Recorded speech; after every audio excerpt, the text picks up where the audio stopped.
Colours मराठीवरील काव्यांजली सखी सावली मालिकेत आज आपण पाहणार आहोत की अंजली सुनंदाला चोरी करताना रंगेहात पकडते, पण सुनंदा मात्र आपण काही केलं नसल्याचं आव्हानते. ती आपल्या साडीमध्ये भांडं लपवते, तेवढ्या तिथे काव्या येते आणि सुनंदाने लपवलेले भांडं मागून काढून घेते.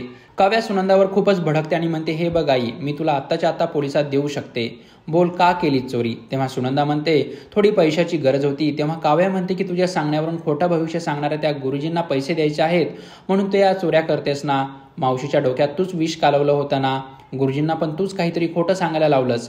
अंजली आणि प्रीतमला तूच वेगळं केलंस. हे बघ आई, तुझ्याकडे शेवटचे 2 पर्याय आहेत. पहिला पर्याय म्हणजे अंजली आणि प्रीतमला एकमेकांपासून दूर करण्यासाठी तू जे पण केलं ते कबूल कर आणि हे घर सोडून जा, नाहीतर मी स्वतः मधुरा मावशींना तू केलेल्या चोरीबद्दल सांगेल. मग मला दुसरं काहीही करायची गरज पडणार नाही. मग आयुष्यभर तुरुंगात राहा. बोल, काय मान्य आहे तुला.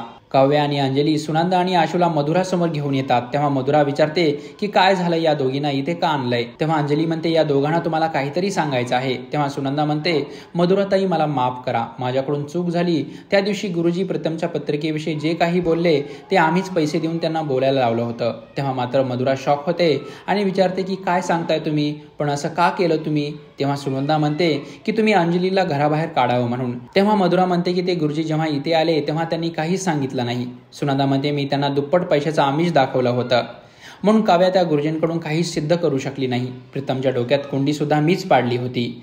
तेव्हा मात्र मधुराचा राग अनावर होतो आणि ती सुनंदाच्या कानाखाली वाजवते. सुनंदा आणि आशू खूप रडायला लागतात. मधुरा म्हणते, तुम्हाला कळतंय का तुम्ही काय बोलताय. तुमचा स्वार्थ साधण्यासाठी तुम्ही माझ्या प्रीतमच्या डोक्यात कुंडी टाकली.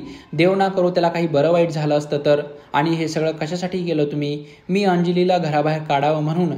तीच अंजली तुम्हाला या घरात घेऊन आली, तुम्हाला आधार दिला. तिच्याशी असं कसं वागू शकता तुम्ही. इतक्या उलट्या काळजाचं कोण असू शकतं का. प्रीतम आणि अंजलीला एकमेकांपासून लांब करण्याच्या नादात तुम्ही माझ्या प्रीतमला माझ्यापासून दूर केलं. मी तुम्हाला माफ नाही करू शकत. काव्या, आत्ताच्या आत्ता पोलिसांना फोन कर आणि या दोघींना पोलिसांच्या ताब्यात देऊन टाक.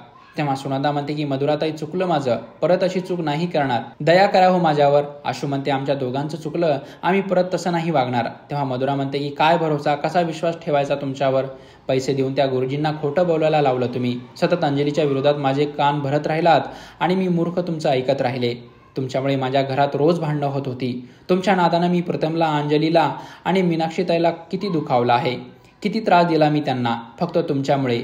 एका आईच्या भावनेशी खेळलात तुम्ही. या आईचा श्राप लागेल तुम्हाला. तर प्रेक्षक, तुमच्या आवडत्या मराठी मालिकेचे अपडेट जाणून घेण्यासाठी मराठी भिडू या चॅनलला नक्की सबस्क्राईब करा.